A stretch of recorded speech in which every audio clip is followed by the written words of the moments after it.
I'll Walk Beside You by Robert Holles.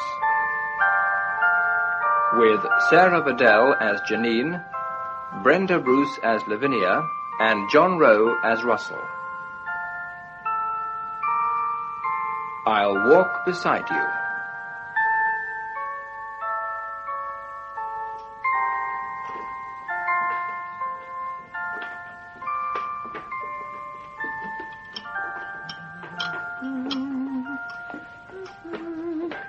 Adam and Eve and Pinch-Me went down to the river to drink. Emily, are you awake, dear? Oh, no. You can't. Oh, my dear Emily. But you weren't ready. Oh, now, you mustn't upset yourself, Lavinia. Well, you won't be wanting your tea, dear. Oh, my poor Emily. But I didn't let you suffer, did I, dear?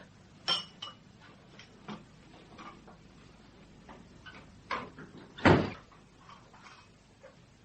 moving finger writes, and having read, nor all thy tears wash out a word of it, no, not one letter of a single word. There hands my love beside her. Oh, you always try to do your best, Emily. Oh, yes. You tried too hard to please sometimes, but I don't blame you for that. We've all got our little Piccadillys.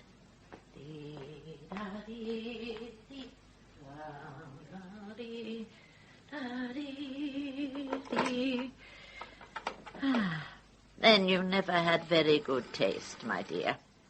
I expect that's because you came from a poor household. You even used to wear muslin next to the skin sometimes. And those terrible shoes you bought for poor Eleanor's funeral. Russell, my darling boy, you're all I've got left now. You and your lovely wife. Now, Robbie, let's play another word game. I'll give you 3 words, and I want you to tell me the one that doesn't fit the other 2, all right? Don't mind. That's fine. Now, good, bad, happy. Happy. Good. Now another 3. Summer, winter, lightning. Don't know. All right. How about love, like, hate? Don't like anybody. Oh, come on. Don't you like me? No. You like your house mother, don't you? I know she likes you. No, she's a stupid old cow. Don't you like some of the other children? How about Katie? She keeps talking all the time. Yes, I know she can be a bit of a chatterbox. But you ought to feel sorry for her. She's lost her mummy, too. I know. She told me. Like one of these minty things?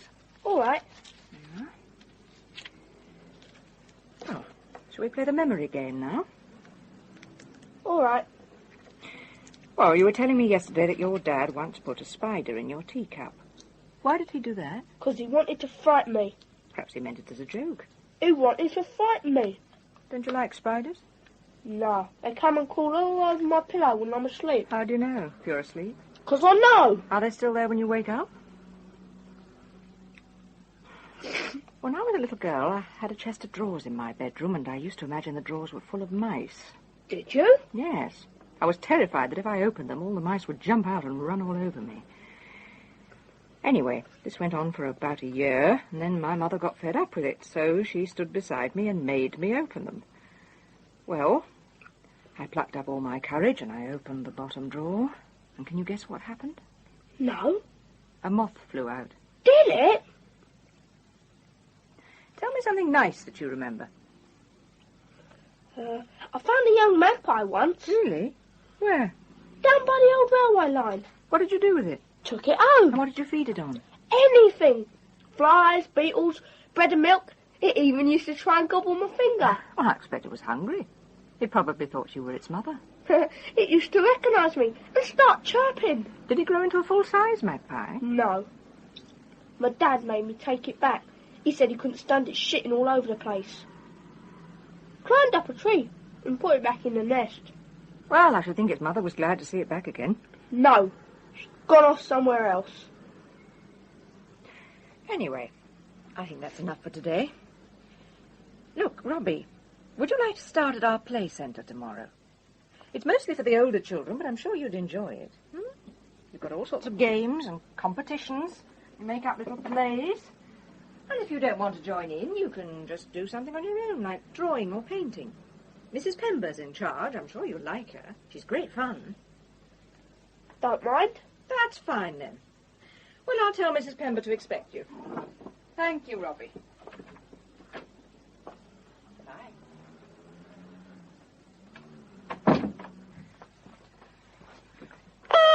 Pauline, take a memo to Dr. Dreschfield, please. Right. As follows. Robbie is now responding well to psychotherapy, and I'm starting him on play school tomorrow.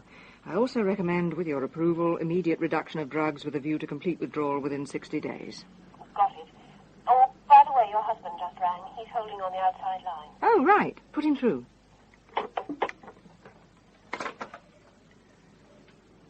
Russell? Darling? Hello. Sorry, you're not in the process of shrinking some juvenile head. No, I'm free at the moment. Something a bit urgent I'd like to talk to you about, but not over the phone. Unfortunately, I shan't get home at the usual hour tonight. Got a lecture to deliver in a minute and some god-awful committee meeting after that. Listen, could you drop in on your way past college, say about 6-ish? I might just be able to manage that. Lovely. Look, why don't you give me a buzz from the Porter's Lodge and I'll come down? Will do. Fine. Bye. Bye. Oh, there you are, darling. Something up? I had a despairing call from Lavinia this morning. It appears that poor old Emily's passed on. Oh, no. What happened? Heart attack, presumably. After all, she was cracking on a bit. Has she got any relatives? Just one nephew in Scotland, it seems. I managed to get him on the phone. He's a foreman in some plastics factory. Said he hadn't seen the old girl for about 20 years and didn't seem terribly interested in appearing at the final rites. Although he did ask me if I wouldn't mind packing up her belongings and sending them on. Anyway, it rather looks as if I will have to make the necessary arrangements. I can't leave it all to Lavinia. No, I suppose not. So, I'll be going up there tomorrow on the 10:36. Look, I had quite a long chat with Lavinia over the phone. She was a bit distraught, naturally. She broke down at one point. Of course, she's going to be entirely alone now she's lost Emily, poor old thing. And her arthritis is getting worse all the time. She's more or less in constant pain. Is that what she told you? Well, not in so many words. Couldn't she find another companion? Well, hardly. Her time of life. She, wanted to know if she could move out this way so that she could see more of us. I told her I'd discuss it with you, naturally. Russell, if it was anyone but Lavinia... Well, yes, I appreciate that she can be a bit possessive, but, darling, that was long ago and far away before we were married. After all, you must appreciate that I was the only child for 30-odd years. Don't you realise that she hates me for taking you away from her? Of course she doesn't. She was perfectly happy with Emily's company while it lasted. She's got plenty of the old inner resources, you know. You don't have to lecture me on Lavinia's outstanding qualities. I've had experience of them already. Sorry. Good Lord, is that the time? I ought to be elsewhere. Look, we don't have to decide anything now, but I thought we might consider finding her a pleasant little flat somewhere in town. Doesn't have to be on our doorstep. You know, just so that I can keep a filial eye on her from time to time. However, I entirely understand your misgivings, and if you're unhappy about it, we'll just have to think of something else. Russell, it's not that I...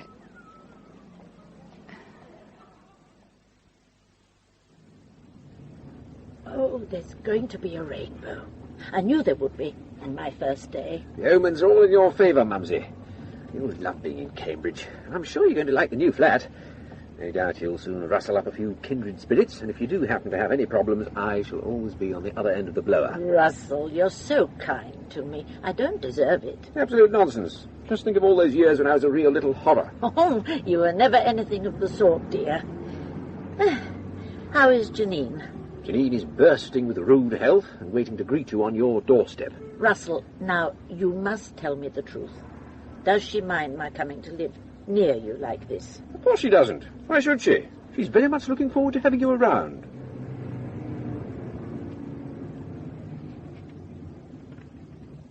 Ah, this is it. Here you are, Mumsy. Lavinia, how lovely to see you again. Janine, my dear, you're quite a stranger. I'm sorry I wasn't able to come and see you more often. I'm a bit tied up at the clinic. Yes, Janine's one of those dedicated types. 8 days a week, 25 hours a day. I only catch passing glimpses of her myself. She's so beautiful, Russell. Such a lovely skin. I know. I make her bathe it in ass's milk every day. Oh, he's such a terrible tease, my dear. Yes, I had noticed. Shall we go inside? Yeah. Yeah. Ah, here we are. Here.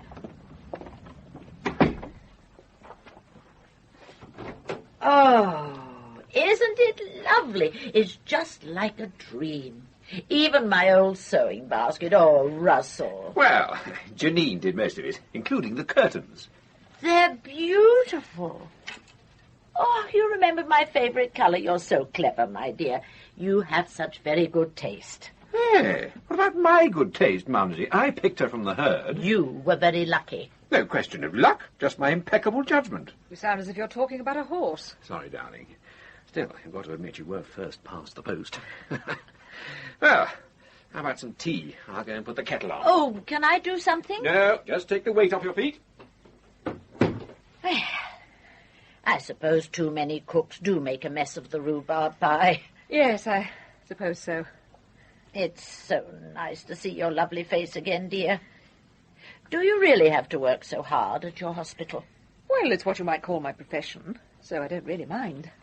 Yes, of course. And I'm sure you're terribly good at it. I so admire you. When I was a young wife, we were expected to stay at home and look after the family. Going out to work was very much frowned upon.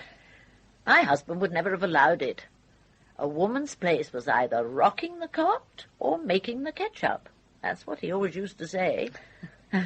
And, of course, we had servants in those days. Well, fortunately, things have changed. I suppose I'm lucky.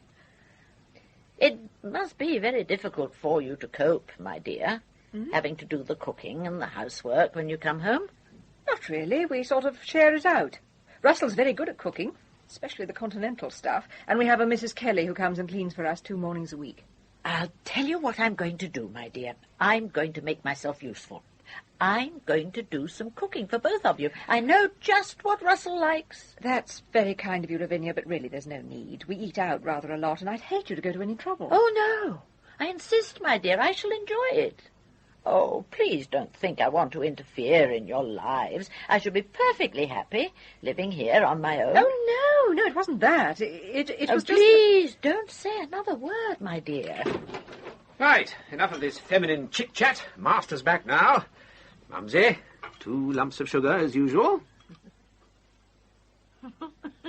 And then you climbed right to the top of the school clock tower. Yes, that's right.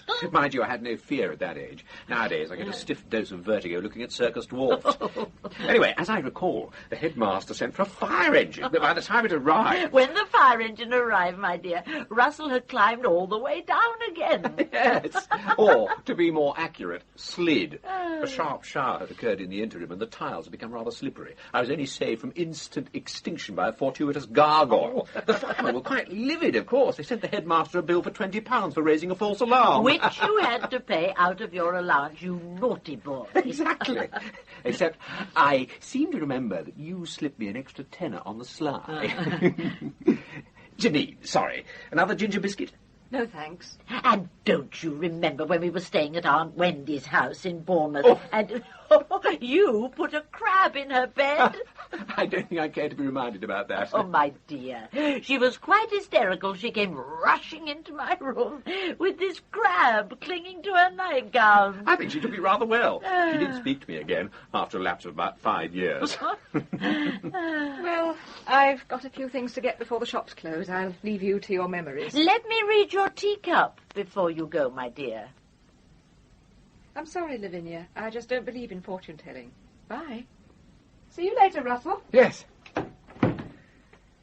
Oh, I'd better be going too. I've got a lecture to prepare. Anyway, I expect you're pretty tired after all this excitement. Oh, Russell, you're not going to leave me already. I think I ought to. You'll be wanting to look around, get your bearings, so to speak. Can't we have a little game of telepathy before you go? Oh, do we have to? Please, darling. It's only a game. Mumsy, you are quite incorrigible. All right. But only for a couple of minutes. Hold my hand, darling. Usual sort of thing, is it? Bits of poetry? Yes. Look into my eyes.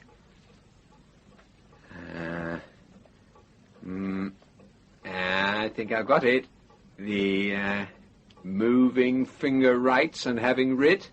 That the one? That's right. Now, another one. Oh, not that old chestnut again. My name is Ozymandias, King of Kings. Yes. All right, Mumsy, just one more, then. I've really got to dash. This is the last one. Right, let's have it. Concentrate, Russell. Yeah. Sorry, it's not coming through. Hang on. Yes? Something about night, is it? Good night? Yes, do not something, is it? Do not go gentle into that good night. I've got it. Fight against the dying of the light. Oh, sounds a bit sombre for you, Mumsy. I never knew you were a fan of Dylan Thomas. Oh, it's one of my great favourites. Well, must be a waysy. Come and see you again when you're settled in. Hey, I almost forgot. Picked this up from an old curiosity shop. Thought you might like it. Oh, Russell, what is it? Ah, wait and see. I assume this thing plays 78. Ah, yes. There.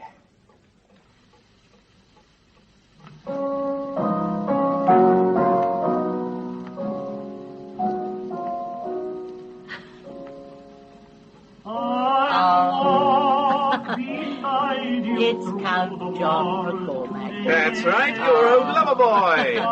Well, see you. Yes, dear. I'll look into your eyes and hold your hand. Come on, Arthur, run! That's your third goal. I didn't hit it. It doesn't matter, you gotta run. Bugger off, you. Don't be rude, Arthur. That's very rude. Now say you're sorry. You mind your own business, you stupid old cow. All right, Billy, throw me the ball. If he doesn't run this time, he's definitely out. No, I didn't say throw it over there, you idiot. Eric, give me the ball. Christian, would you like me to play? No, you'd only be a nuisance. All right, if you say so. You've got to run this time, Arthur. Eric, catch it. Come on. You're definitely out now. No, I'm not. Yes, you are. I hit you with the ball. It's my turn now. Give me the bat. Just to try and take it off. Do you want me to? No, don't be so cheeky. Now give me the bat. Give me the bat. All right, that's enough. Now break it up. Come on now, let's be friends. He's always losing his temper. He ought to be put away somewhere. Oh, he's not all that bad. He can be very sweet, can't you, Arthur? Son off, you. If ever you hit me again, Oh, never mind. What's the matter with you, sweetheart? Christine. What? Would you take Eric up to the house? I think he wants to go to the toilet. Oh, God, why does it always have to be me? Come on, then. I've got Robbie here. Do you want to see him now? Oh, right, Pauline. Send him in. I forgot to mention somebody sent you some flowers. I'm just looking around for something to put them in. Oh, hello, Robbie. Would you like to come and sit over here next to me? All right. I was talking to Mrs. Pember yesterday. She thinks you're very bright. What does bright mean? Oh, brainy, intelligent. How are you getting on with the play centre? Not too bad. I like the competitions best. Do you? I suppose you win quite often. Sometimes. I shouldn't imagine that you like losing all that much. Not all that much, especially if some girl wins. Oh, well, if the girls lost every time, they'd soon lose interest, don't you think? Yeah, I suppose they would. I've got some of your drawings here. You're pretty good at drawing, aren't you? Sometimes. Could you tell me about this one? Who does the house belong to? It's my house. Oh, I see. And what's this tall building just beside it? Well, that's a rabbit hutch. A rabbit hutch? Isn't it a bit high for a rabbit hutch? It's almost as high as the house itself. Oh, the rabbit's got a giraffe's head. Well, has it really? You mean it's got a great long neck just like a giraffe? It only comes out at night. Does it? What for? Walks about and kills people. What deserves it? Oh, Robbie, you can't ask me to believe that. Giraffes are the most gentle of animals. So are rabbits. They wouldn't dream of killing anybody. I know. I was only pretending. Let's have a look at the next one. Oh, I see. We've got another house. Why has it got such a big chimney? To let all the smoke out. Who's the little girl standing under the window? Aren't they lovely? They're Peruvian lilies, I think. Where shall I put them? Oh, just leave them on the table, Pauline. There's a note. It says, to thank you for your kindness to a lonely old lady with love, Lavinia. Yes, thank you, Pauline. Robbie, who's the little girl? Is it someone you know? Not going to tell you. Is it your mother when she was a little girl? I don't know. Oh, come on, Robbie. Surely you can tell me. Leave me alone. All right.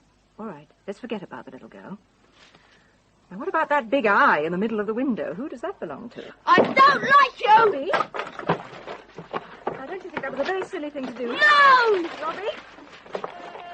Pauline, send Nurse Renshaw in at once. Robbie, now stop it. Keep away from me. I hate you. Mom, leave me alone. Robbie. Leave me alone. Leave me alone. Come on now. Leave me alone. Leave me alone. Leave me alone. No. Leave me. I hate you. I hate you. Your room. Leave me, Jim. Come on. Go to my room. Leave me alone. Oh, my God, what a mess. Pauline, when I'm interviewing patients in future, I don't want to be interrupted for any reason at all. I'm sorry. I just thought, the flowers... Yes, I know, but in future, flowers or no flowers. I'll come in and clear up at lunchtime. Thank you. He's knocked everything off the table except the lilies.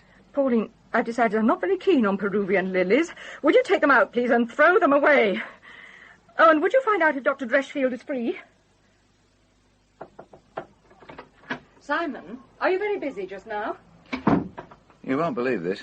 I've been asked to account to the board for what they call the extraordinary expenditure on bed linen over the last accounting period. What's the problem? Robbie's just had a regression. Serious?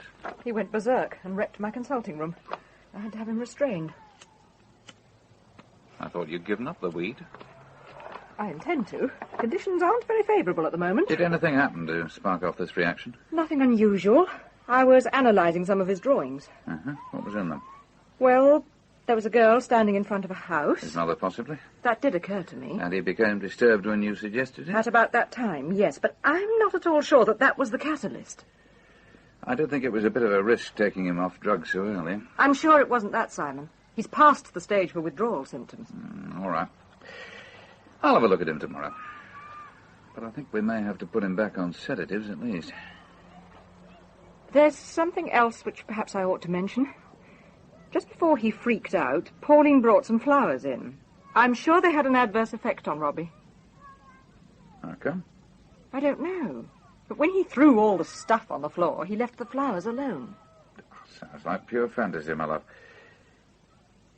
Where did these flowers come from? The garden? My mother-in-law sent them.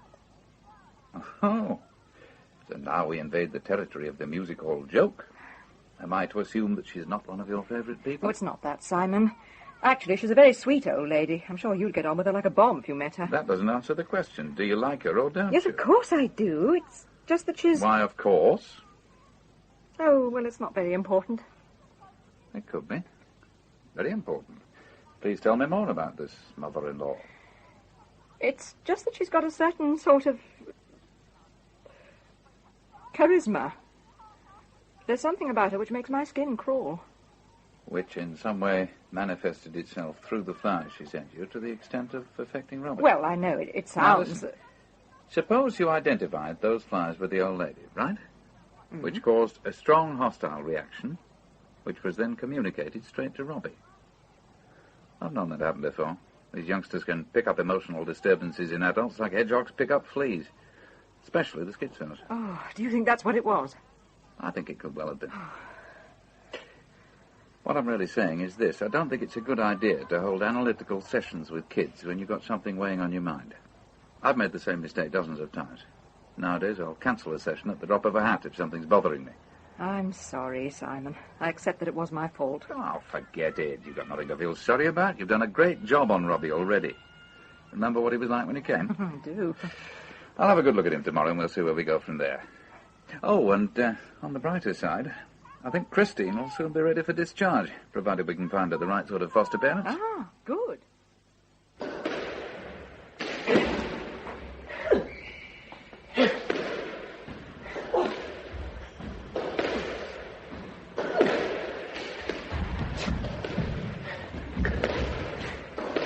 Oh, great shot. What does that make the score? 9-7. In other words, I've won. Oh, no, I can't believe it. Don't say you've beaten me for the first time. I'm afraid so. Oh, well, I suppose it had to happen sometime. Everyone has an off day. Even Jonah Barrington sometimes gets beaten by an inspired amateur, or so they tell me. You know what? In 2 or 3 years, he'll be beating me regularly at this lark. Russell? Yes, my sweet? It could be sooner than you think. What exactly do you mean by that? For at least the last 3 games before this one, I've been letting you win. What? You're lying. Admit you're lying.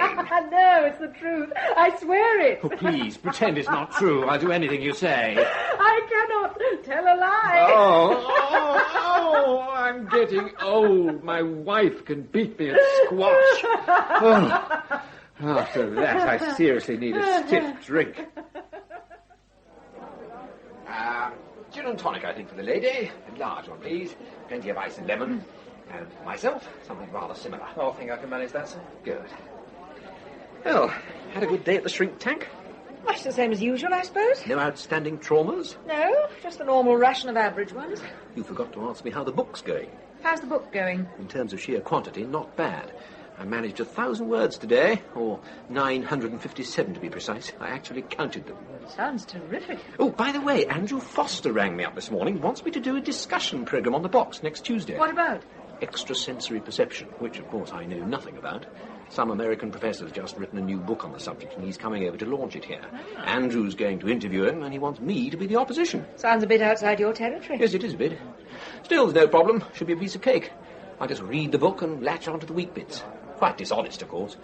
Still, no reason why I shouldn't contribute to popular culture as long as the money's right. You'll be doing panel games next. Strange you should say that. Someone did sort of put out a feeler in that direction last time I was up at the studios. Ah, thank you. Thank you. Cheers. Cheers. I dropped in to see Lavinia this afternoon. She seems to be settling in all right. I understand she's been round to All Saints' Church and made quite a hit with the vicar. Unfortunately, the old arthritis doesn't seem to be getting any better. I've been trying to persuade her to get some treatment, but she won't hear of it. She can be a very stubborn old thing. Yes, I'm sure she can. Anyway, I've arranged to go to her place for lunch every Saturday. Unless you've got anything special on. I assume that's all right with you. Yes, of course. Well, I thought it was the least I could do, until she gets to know a few people of her own ilk. I've also asked her round to our place next Thursday evening for a glass of sherry. She's dying to see the house. Yes, I dare say she is. But you don't mind, darling? Whether or not I mind isn't important, Russell. What is important is that you didn't ask me first. It's my home as well as yours. Oh, God, sorry, darling. It was sort of spur of the moment. Would you like to put another one in there, please? Certainly. Don't you think she might be putting on the arthritic bit when you happen to be around? Oh, come on. Oh, what an unkind thing to say. Sorry, I shouldn't have said that. Russell, listen.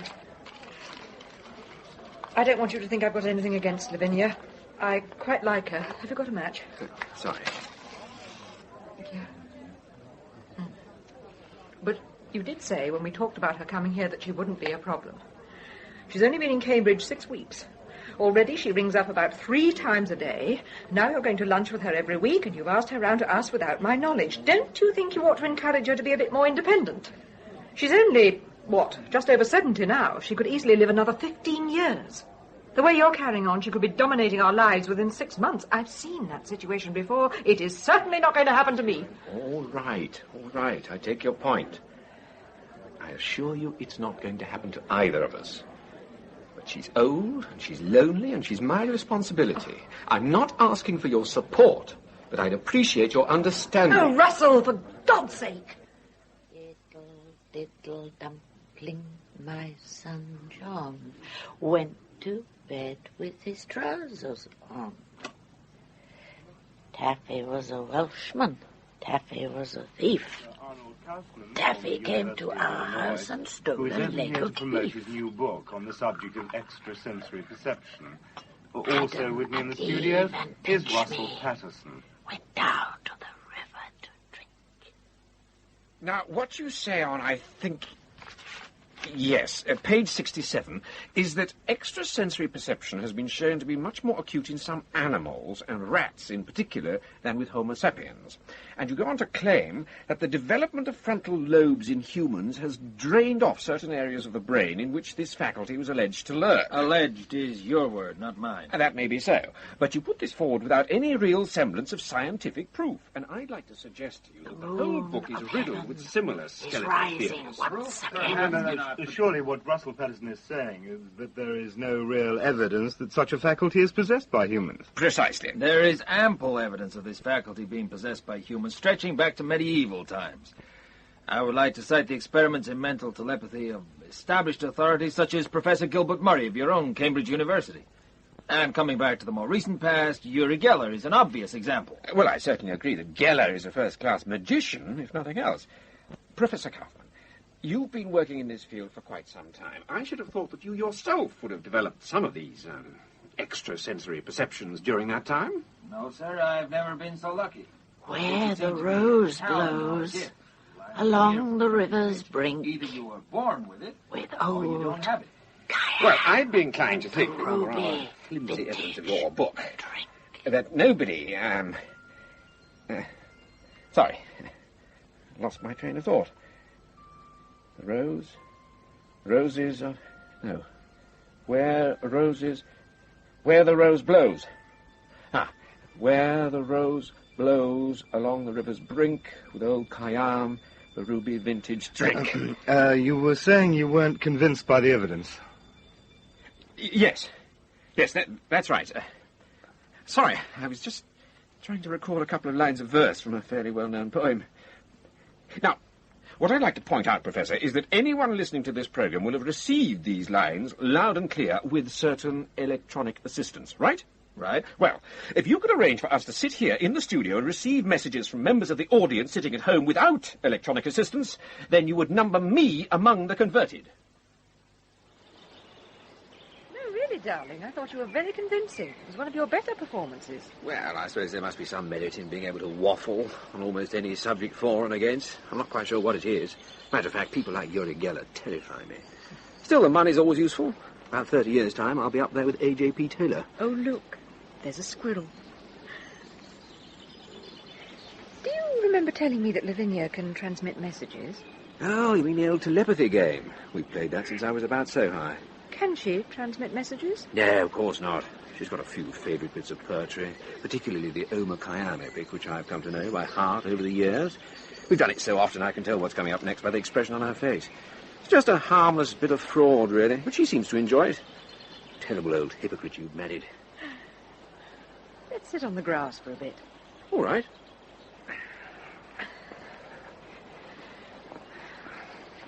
Could we play it?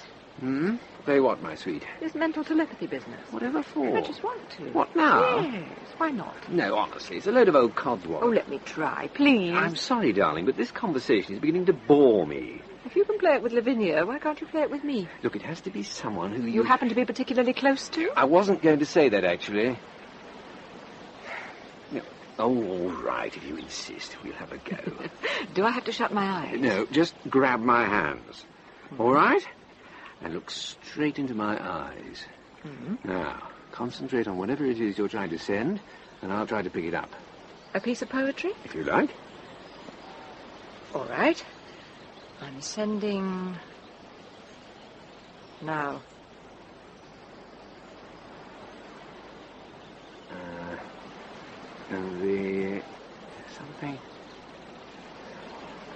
Some animal. A pet. Is it a cat? jumped over the moon. No, that was a cow. The cat and the fiddle. Is that it? Try a little harder, please. Oh, there's a cat and some other animal. Go on. The cat and... the goldfish, is it? Oh, sorry, I can't get any further. The owl and the pussycat. Oh, Russell, it works. Well, yes, after a fashion, I suppose. A few years' practice, and we're able to save ourselves a couple of telephone calls. To tell you the truth, I'm quite happy with our normal methods of communication.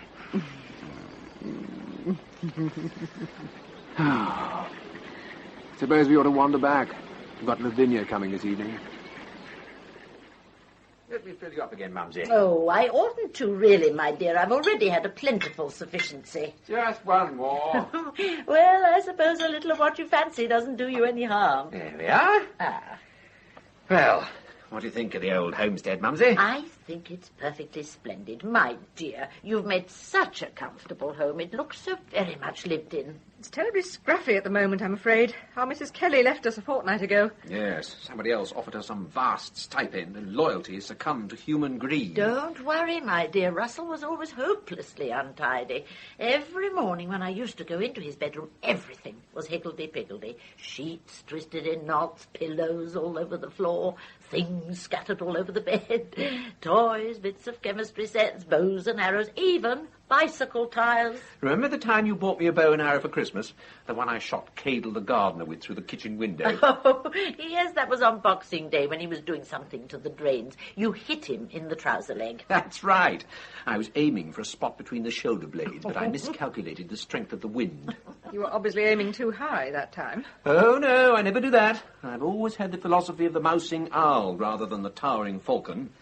I noticed at a very early stage that low cunning usually triumphs over sheer bravado and developed my techniques accordingly. Nonsense. Don't believe a single word of it, my dear. Russell was always very single-minded. Really? I hadn't noticed it. I've always had the impression that Russell was a bit of a ditherer when it comes to making decisions. Oh, no, that's just what he wants you to think. Sometimes he used to let me believe I'd made a decision for him, but I always knew he'd already come to the same conclusion. Yes, I agree he's always a bit devious. Look, if you two ladies will promise to stop dissecting my character, I might even consider making the coffee. My dear, I've got something for you. It's a charm bracelet. My grandmother gave it to me on my first birthday.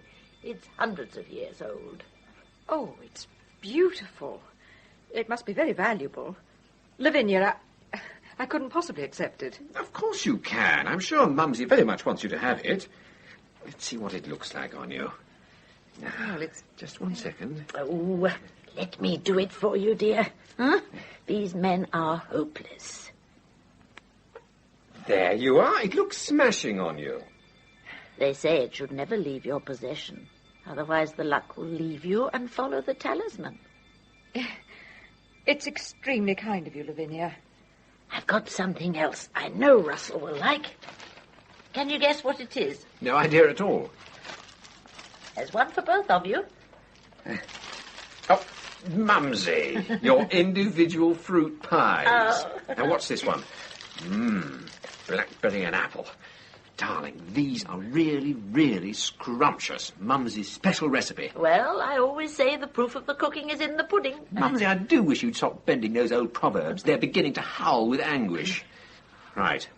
I'm going to demolish this one as of now. What a flavour. Darling, aren't you going to try yours? I'm not very hungry at the moment. I'll go and make some coffee. I thought I was making the coffee. It's all right. I've got things to do in the kitchen. My dear, before you go, I'd like to take a picture of you both sitting in your own lovely house. Let me help you with the flash bulb, Mumsy. Oh, it's all right. It's all right. I can manage. Now, just you sit down there with your lovely wife and let me take a picture. I hope you don't mind, Lavinia, but I've got a bit of a thing about posing for photographs. Oh, come on, my love. It'll only take a second. I'm sorry.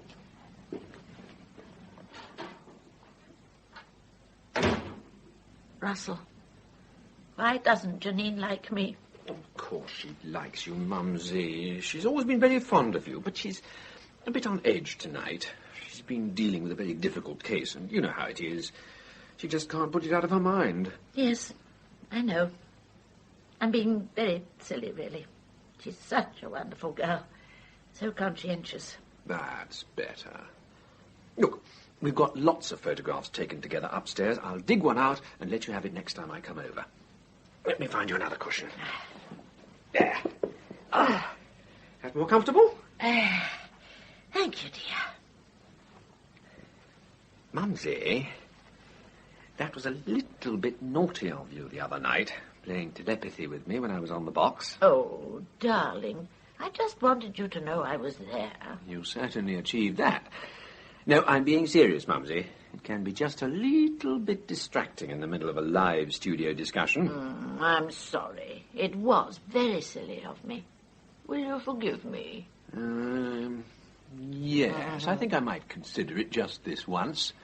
As long as you promise me it won't happen again, mind? Oh, Russell, you remember that's just what I always used to say to you. These are really scrumptious. Mumsy's special recipe. Oh, well, the proof of the pudding is always in the cooking.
Good book, darling.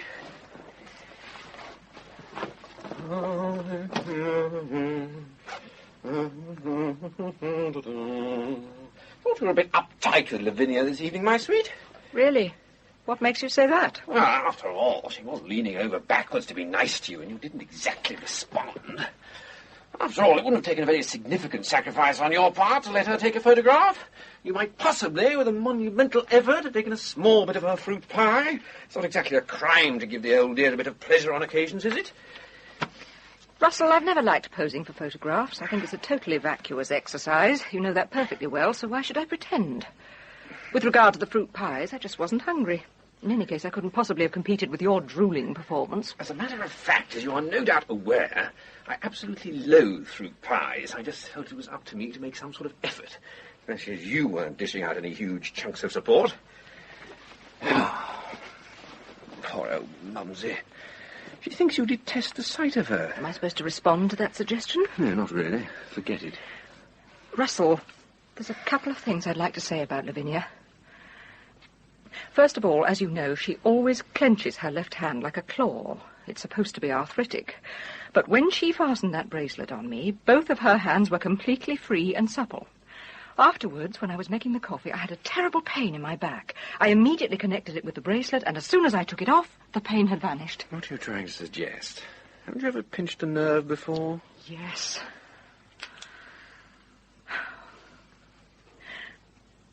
Russell, what was your father like? You hardly ever mentioned him. Haven't I? Well, there's not much to mention. I never got to know him. He died when I was 9. Well, what did he do? I mean, for a living. Insurance broker in the city. He was one of the old late Victorian patriarchs. You know, top hat, mutton chop whiskers, dinners at the Guildhall, that sort of stuff. Also, a bit of a stage-door Johnny, I believe. Had a couple of mistresses going at the same time. Is that what Lavinia told you? Oh, no, she was always the soul of loyalty. I was filled in by one Aunt Wendy, of whom you may have heard tell. Did you like him? Not really. He was a proper old tyrant.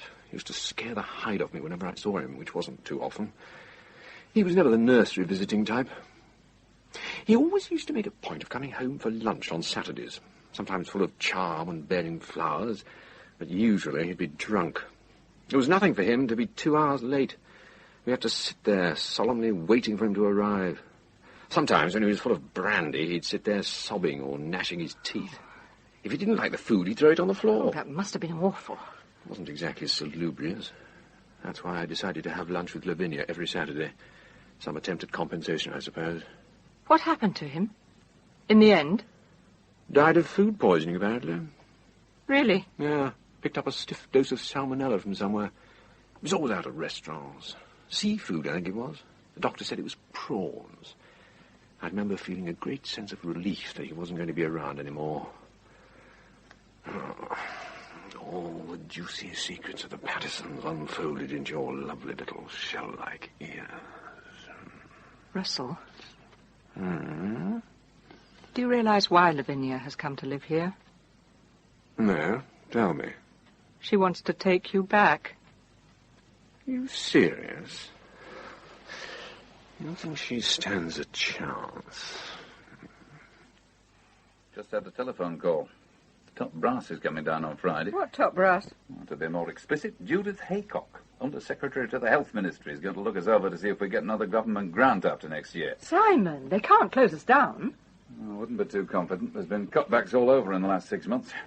Half a dozen psychiatric units have got the chop already. Somebody's got to be next. Yeah. Still, let's revert to more important matters. These are the treatment reports. Good. How's young Robbie? He's still got his insect phobia, but he seems to like flowers. I wonder if we might put him in charge of flower beds, let him pick them and arrange them for the house. That sounds a good idea. As long as the girls don't start to question his masculinity. Let's try it and see how he goes. Right. Simon, Huh? do you know anything about telepathy? Oh, not much. I've known one or two people who are able to read minds a little. Is that what you mean? I was thinking more of transmitting things, like messages. Well, any efficient member of the magic circle could probably oblige. No, I'm serious, Simon.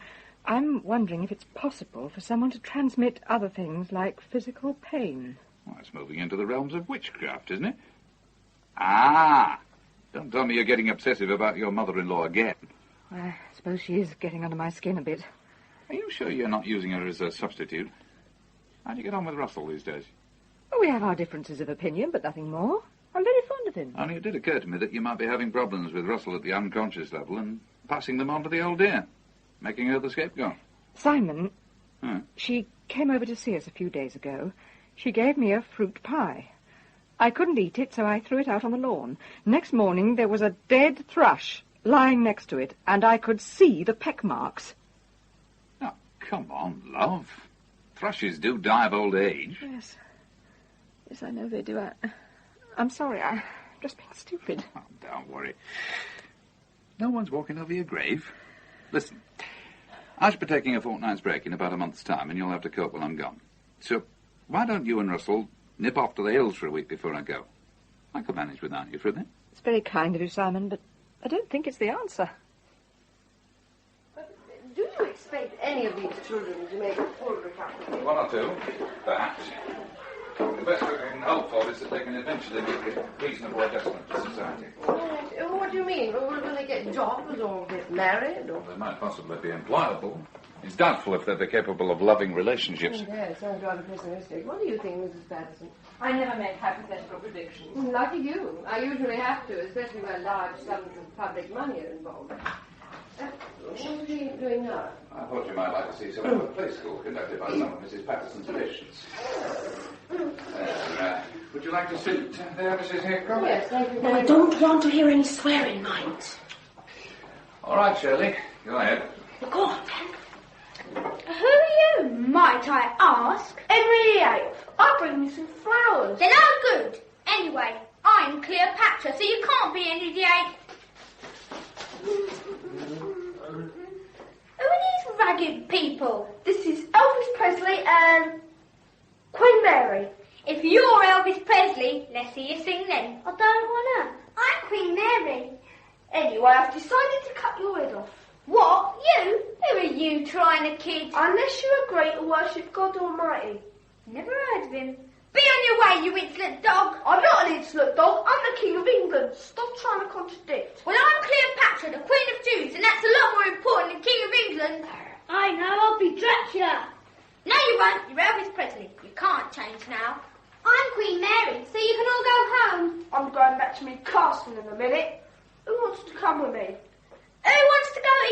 thinking castle. It's as cold as ice. There's no central heating. Yes, there is. Anyway, how do you know? You've never been there, you stupid twit. I'm not a stupid twit, and I've been there dozens of times, you idiot. No, you haven't. I won't let you in. I'm Dracula. You. Go on, bugger off. Stop messing about. What's Queen Mary supposed to do? Just sit still and keep quiet. I'm the one who gives orders round here. Oh, no, you're not. Yes, I am. Anyway, thanks for the flowers, even if they do smell horrible. I'm Frankenstein now. All right, come on, that's all.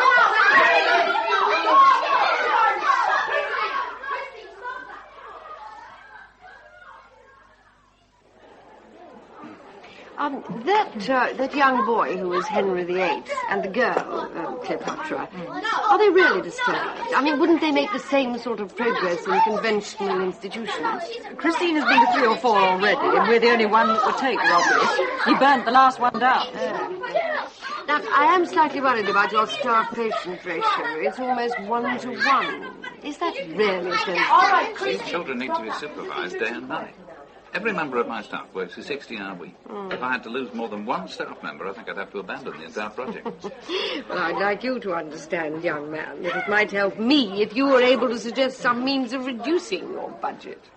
I suppose we could sell the lawnmower. There's a young King Henry over there. Perhaps I could have a word with him. Certainly. Robbie? Robbie, I'd like you to meet Mrs. Haycock. I hate you! Robbie! Oh, I am so sorry. I'll get you a towel. Please don't worry. It is one of my oldest dresses. Did you have a handkerchief? Sure. Thank you. Thank you very much. Don't worry, please. It's all right. Now, I think I'll try for a 5-year extension, which means you'll probably get 3. I appreciate that you do have unusual problems.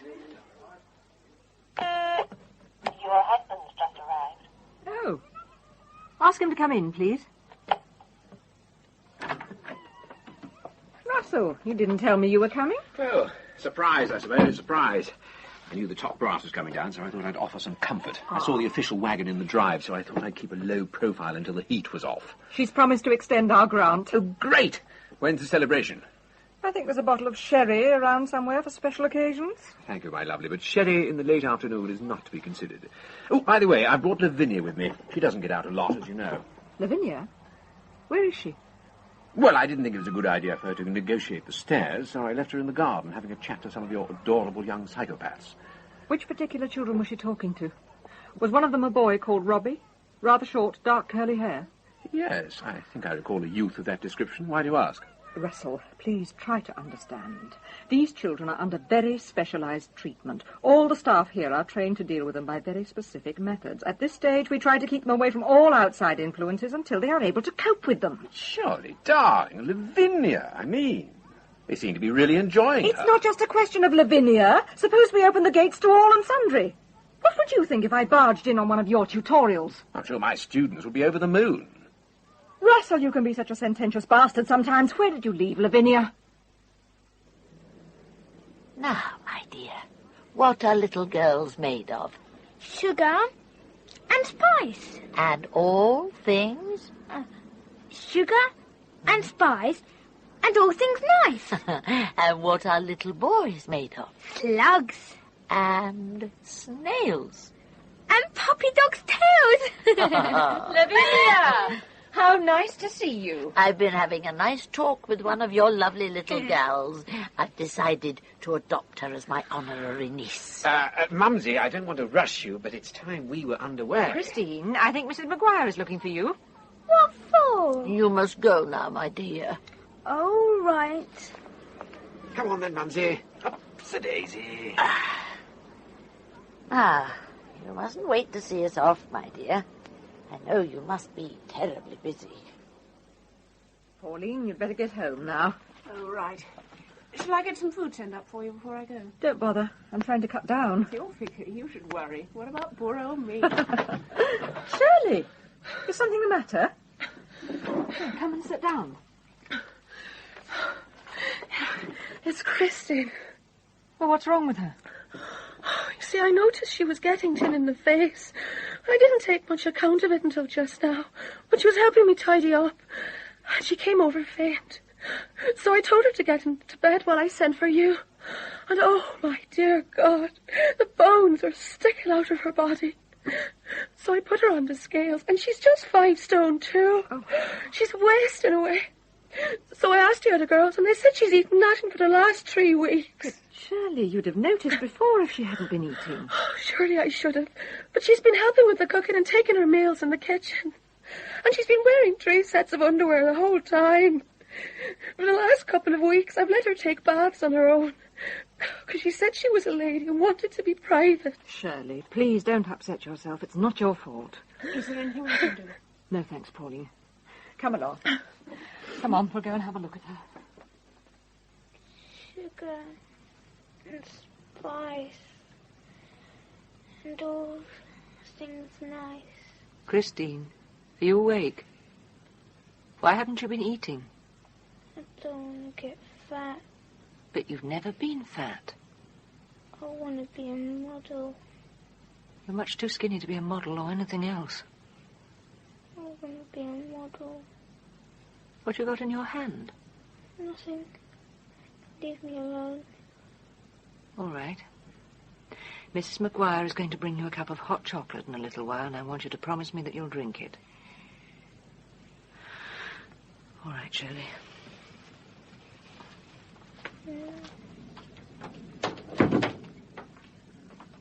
It's a brooch she has in her hand. She won't part with it for a second. She says an old lady gave it to her. Some relative, I believe. Look, see if you can get her to take a hot drink, and as soon as she goes to sleep, try and take that brooch away from her. It might be important.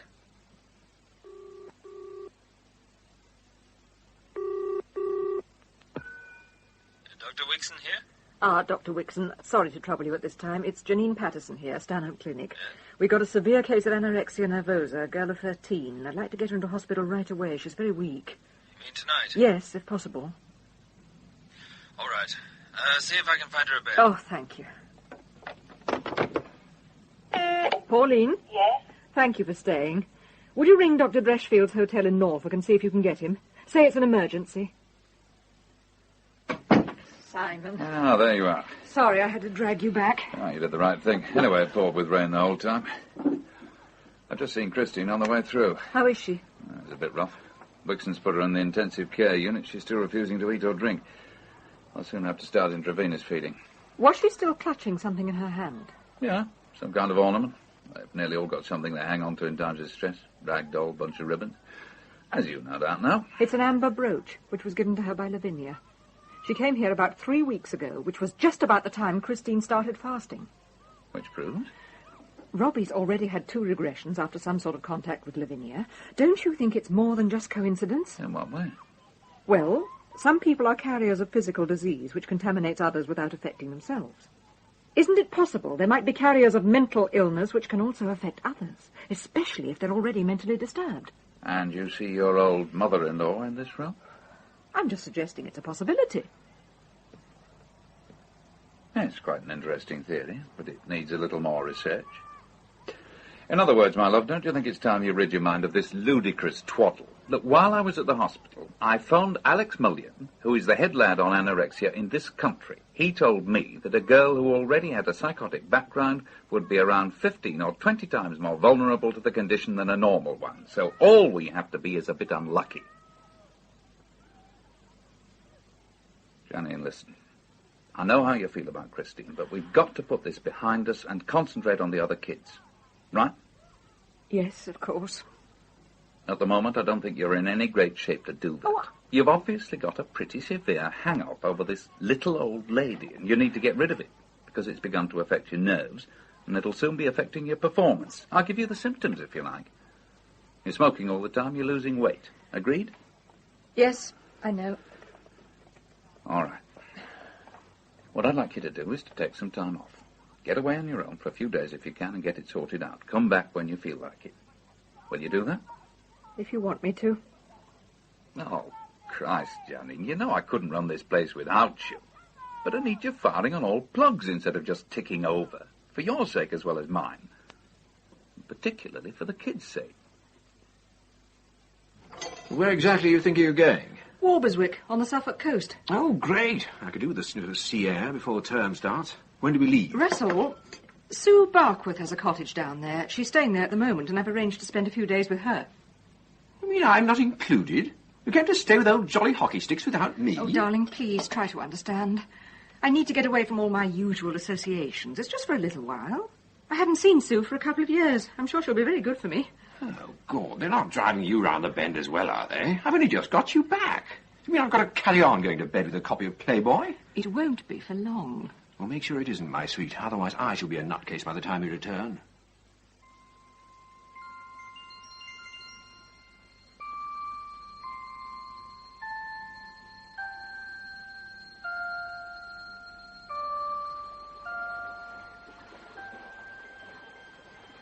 I hope you like this.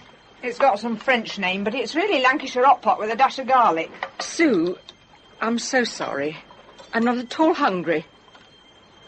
You what? Seriously, I've got a bit of an eating problem. That's part of the reason I had to get away.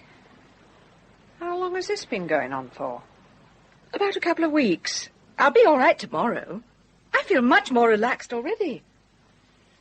Well, this calls for a drink, if nothing else. How about, gin or vodka with tonic? Vodka would be fine. Right. How did you manage to cop for this? Oh, just tension, I suppose. I know the feeling. You don't mind if I eat? Oh, of course not. Oh. Cheers. Well, Mumsy, you certainly haven't lost your touch with the old steak and kidley pud. That was magnifico. A few weeks of your cooking and I would absolutely reach the point of no return. You never put on an ounce before you were married. Ah, yes, that may be true. But in those days I was in the first flush of youth. Nowadays I'm approaching middle age and my wife can beat me at squash. Oh, I'm sure she can't. Well, all right, I encourage her to think so. But the time will come. Well, I suppose we must all suffer if we want to stay beautiful. I've always thought so, except that you seem to manage it with such effortless ease. Harry Toppers? No, thank you, dear. I hope Janine doesn't mind our little Saturday lunches. No, of course she doesn't.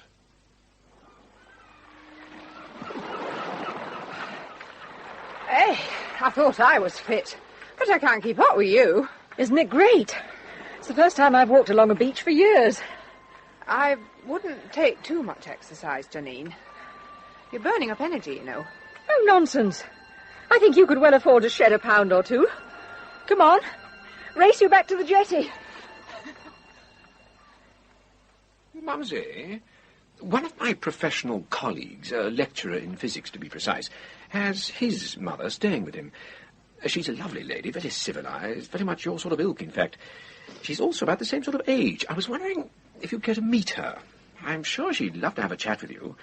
If you like, I could bring her along one evening, perform the necessary courtesies, then disappear and leave you to it. It's very sweet of you, Russell, dear. But now I've got you and Janine near me, I don't need the company of other people.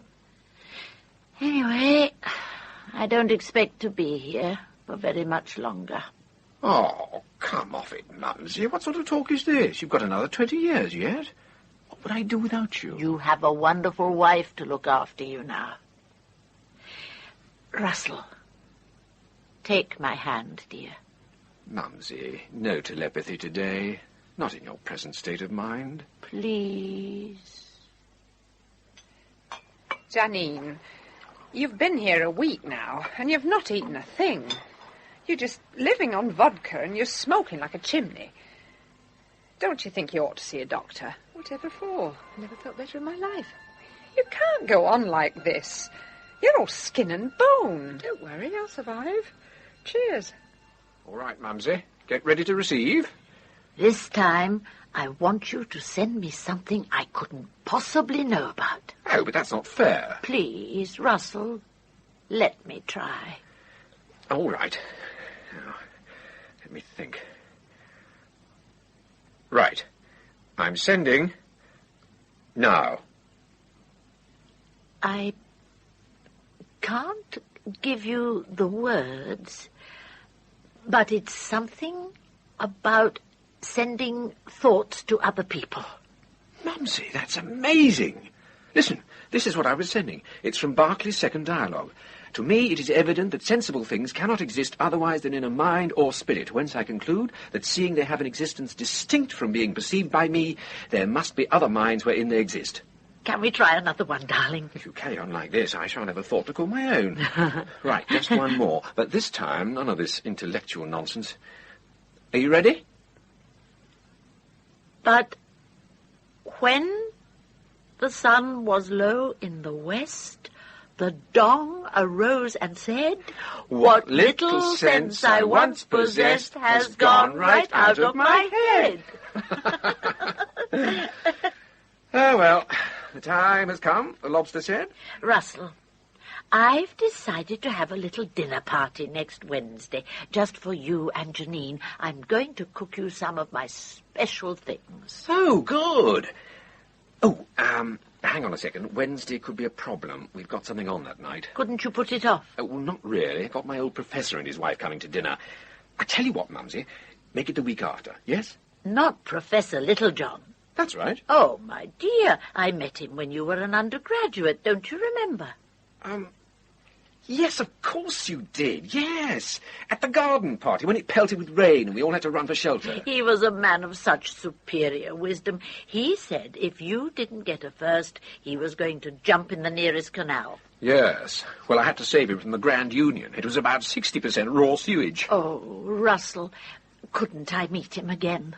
What, at our place, you mean? Just for a little while? Just to say hello? Look, let me check with Janine. She's organising the thing, mustn't jump the gun. Still, I don't see why not. 2 vodka and tonics, please. Certainly, madam. Sue, do they serve food here? Oh, aye. Scampi, chicken in the basket, ham and eggs, that sort of stuff. Perhaps we could order something. Don't tell me you've found your appetite. Yes, I have. I feel absolutely ravenous. Is there a telephone in this place? This one in the corridor. I just want to make a call.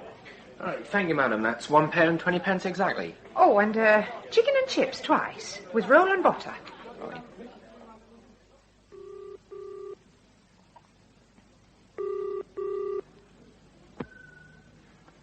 Dreschfield here, stand-up clinic. Simon, it's me, Janine. How's Christine? The short answer to that one is she died about an hour ago. Oh, God. No. Oh, Simon, I'm so sorry. Aren't we all? They did all they could. I've been staying there for the last couple of nights. Where are you? I'm in Suffolk. Simon, I'm all right now. I'm coming back tomorrow. Good. I look forward. No any dirty jokes I haven't heard. I could do with a laugh.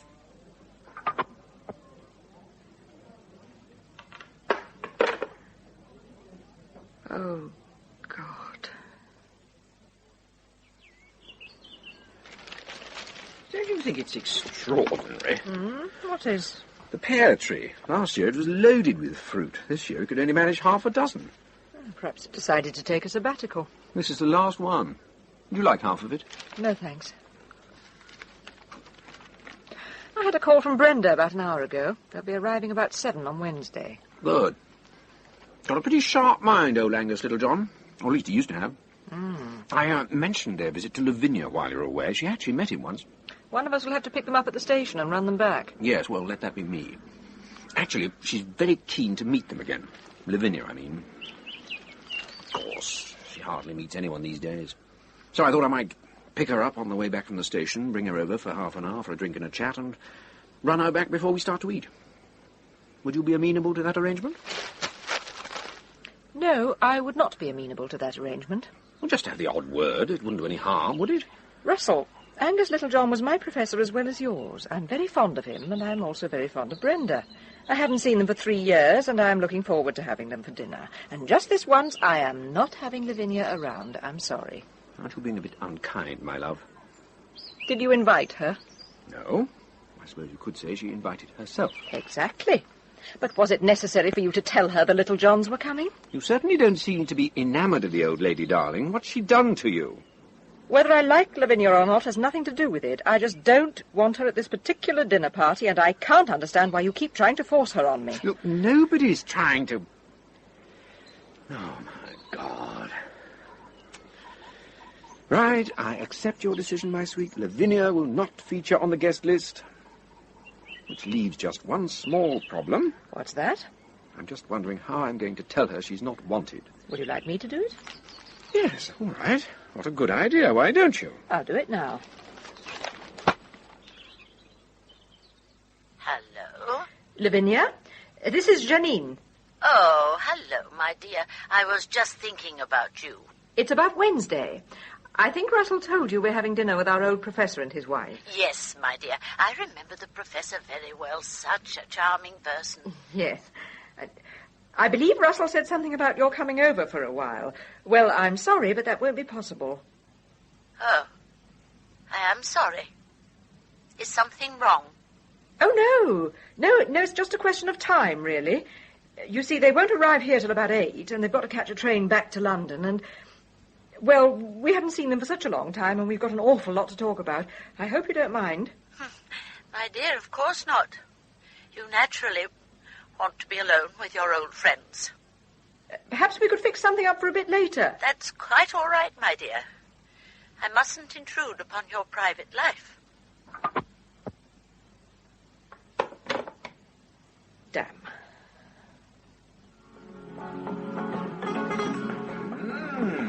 For la bourguignonne, eh? Darling, would you please get out from under my feet? Yes, I suppose too many cooks do rather tend to spoil the apple dumplings. You're beginning to sound exactly like your mother. In that case, I better organise the booze. Russell, I'm just going up to change. Will you switch the oven off in about 10 minutes? Will do, my love. Right. Ah, the Chevrolet Chambertin.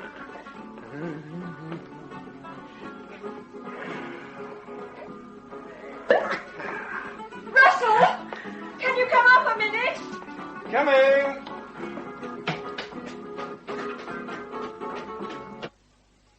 Look what's happened to my dress. Oh, my God, how did that happen? I don't know. I just took it out of the wardrobe. Were you smoking? I just lit one 2 or 3 minutes ago. You must have dropped some ash on it.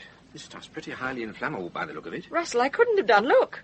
I put the cigarette on the edge of the ashtray. That was before I opened the wardrobe. Well, there's one thing for certain. You can't wear that tonight unless you want to cause a sensation. How about that orange-coloured chiffon thing that always turns me on? Oh, bloody hell. I've got to be at the station in 10 minutes. Russell!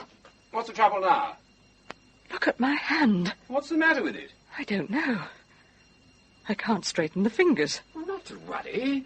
It's probably just a bit of nervous strain. It'll wear off in a little while. Can't you see? It's Lavinia. She's doing this to me because I wouldn't let her come tonight. Oh, darling, that really is nonsense. She's evil. She can harm people. Oh, come off it, my love. Just because my old mother likes doing a bit of mental telepathy and fortune-telling doesn't mean she dabbles in the black arts or sticks pins in dolls. I should know. I've lived with her long enough. Anyway, we are not supposed to believe in all this bloody nonsense, are we, people like you and I? How do you know what she's been up to since we've been married? Certainly not charging about on a broomstick. Russell, I'm frightened. Oh, there's no need to be, darling. Look, why don't you put on another dress while I go and pick up the guests? We can talk about the other business later. All right? And how's the work going? I've just been writing a paper on the basic elements of sexual attraction. Oh, I bet you enjoyed that. After a good deal of research, I reached the conclusion that the archetypal man with maximum physical appeal for a woman is an extrovert, arrested adolescent approaching middle age with no sense of social responsibility and a high metabolism. I used to have all those qualifications 20 years ago. You're a bloody liar, my darling. You've always been a monogamist. Oh, well, yes, well, that may be true. But largely through lack of opportunity, I fear. Oh, hark at him. All those lovely girl students, and he says he never had the opportunity. Oh. Anyway, I never knew Russell was an arrested adolescent. I'm not. That's why very few women fancy me. Janine is the sole exception. Nonsense. I fancy you. Yes, I know, and I'm very grateful, but you're already spoken for and therefore beyond my reach. Do you mean sexually or intellectually? I don't think I should answer that question. Your husband's very smug tonight, Janine, and you're not saying a word. Are you going to let him get away with it? Excuse me a second. Yes. Oh, I gave up trying to civilize him years ago. Would you like some more beans? Oh, help yourself. Yes, please. Good heavens, girl, what have you done to your hand? Oh, nothing much. I caught it in the oven door.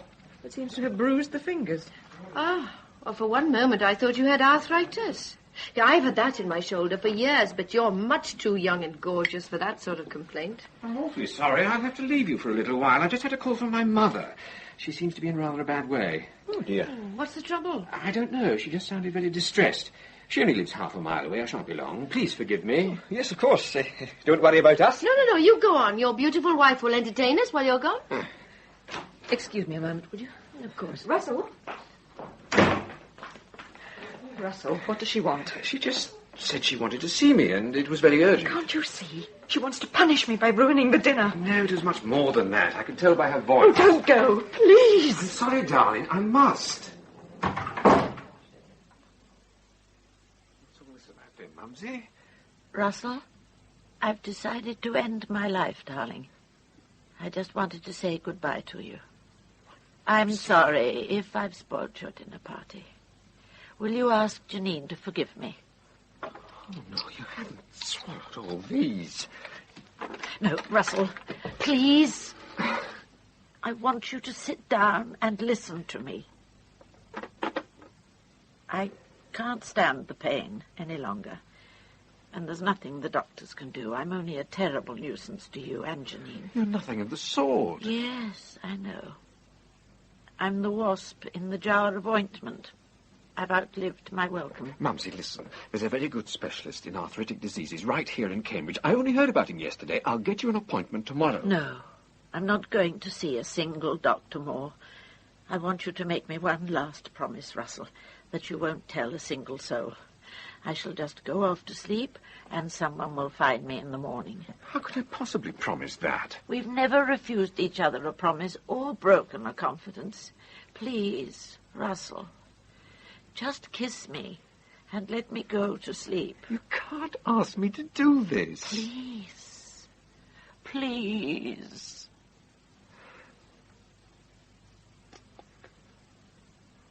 Mumsy.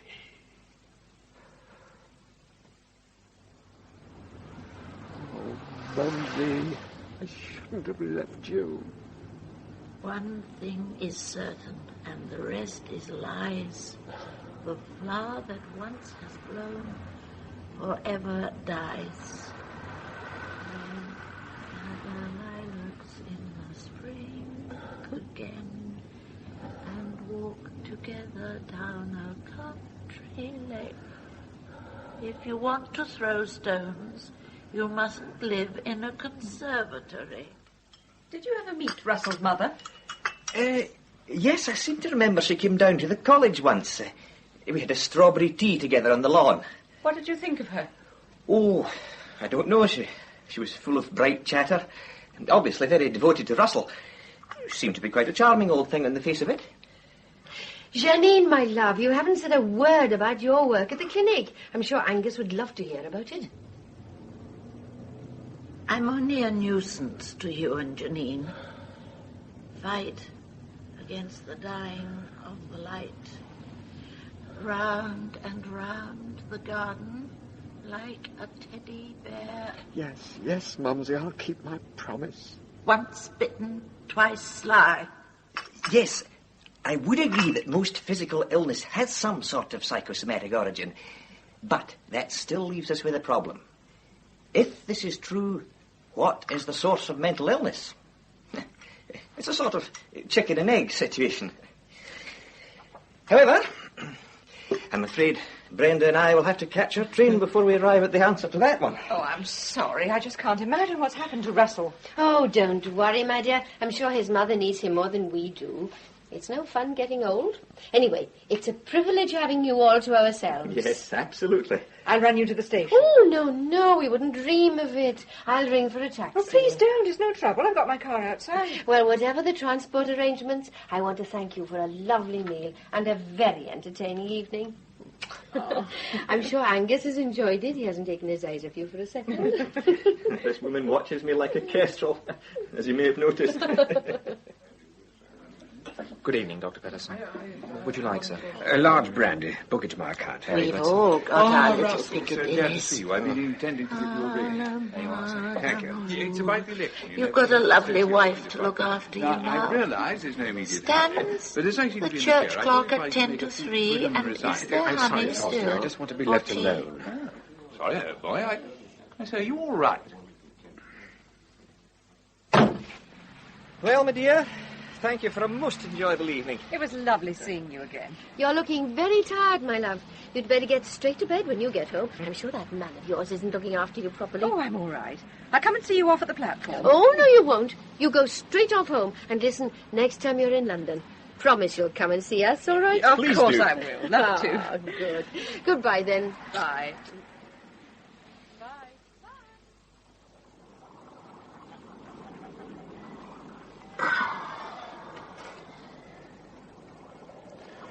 The Owl and the Pussycat went to sea in a beautiful sea green, in a beautiful pea green boat. We've never refused each other a confidence or broken a promise. God, I'm so tired. It's Lavinia. She's trying to send me to sleep.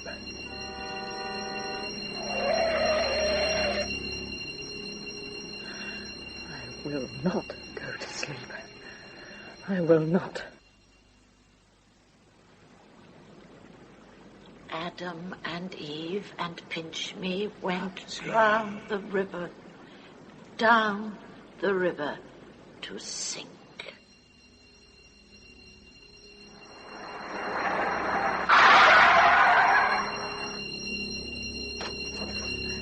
Oh, God. Must telephone. Russell. Russell!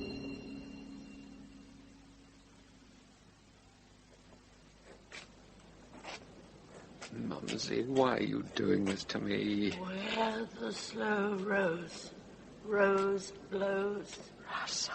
along the silver drink, rivers blink. Russell. Where the rose goes. Russell, help me. Janine! Janine! Addenbrooke's Hospital. Oh, hello. This is urgent. Put me through to the casualty department, please. Casualty? Please listen carefully. I've just found my wife outside the house. She seems to be in a state of coma. I'm bringing her in now. I'll be there in about 10 minutes, and I want you to be ready for her. Is that clear? Dr. Patterson, Dr. Wixon can see you now. Thank you, sister. Ah, Dr. Patterson. You've just seen your wife? Yes, I have. Rather extraordinary, really. She had all the symptoms of a massive overdose of barbiturates, but there was no sign of drugs in her stomach contents. And she suffered a cardiac failure for about 5 minutes. In fact, she was technically dead on arrival until we managed to revive her. And, of course, it was your mother who unfortunately had taken the sleeping pills. Was your wife very close to your mother? Oh, yes, they were very fond of each other. It's pure speculation, but I suppose she might have developed a sympathetic condition with your mother, in much the same way as husbands develop stomach pains when their wives are in labour. Still, she seems no worse for the experience. When can she leave? Well, I see no reason why you couldn't take her home this afternoon, say in a couple of hours. Oh, good. Well, thank you for all your efforts. There is a slight risk of brain damage in these sorts of cases. Rather unlikely, but perhaps your wife would drop in for a check in a couple of weeks, just to make sure. Right, I'll make sure she does. Shortly to accomplish the number of thine elect and to hasten thy kingdom, that we, with all those who are departed in thy holy name, may have our perfect consummation and bliss, both in body and soul, in thy eternal and everlasting glory. Through Jesus Christ our Lord. Amen.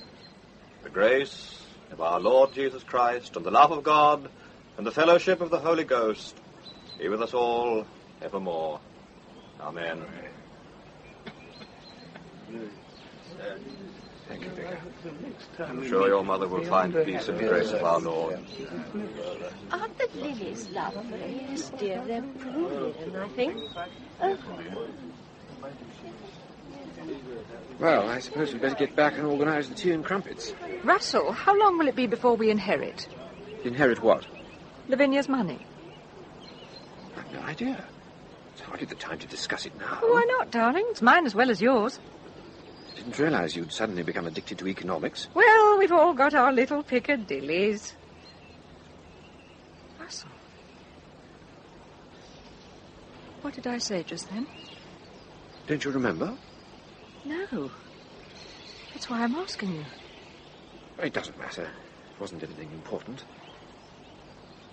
Are you feeling all right? I've got a bit of a headache. Hardly surprising in the circumstances. Adam and Eve and pinch me. It's all a checkerboard of nights and days, where destiny with men for pieces Darling? plays. Are you all right? A bird in the hand is worth 10 in the apricot Janine, tree. Will you stop it? The little dog laughed to see such fun, and the spoon ran away with the dish. Do not go gentle into that good night. No. I'll walk beside you through the passing years, through days of rain and sunshine, joy and tears. And when the great call comes and sunset gleams, I'll walk beside you to the land of dreams.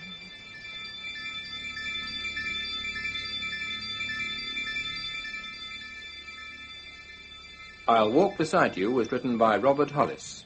Janine was played by Sarah Badel, Lavinia was Brenda Bruce, and Russell, John Rowe.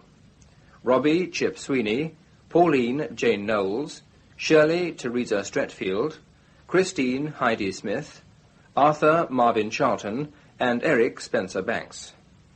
Dr. Simon Dreschfield, Alexander John, Andrew Foster, Sean Probert, Professor Kaufman and Dr. Wixon, John Livesey, Mrs. Haycock and Brenda, Elizabeth Morgan, Sheila, Aysha Mitchell, Sue Barkworth, Judy Franklin, and Professor Angus Littlejohn, Crawford Logan. Special sound was by the Radiophonic Workshop. The play was directed by David Spenser. Brenda Bruce is a National Theatre player.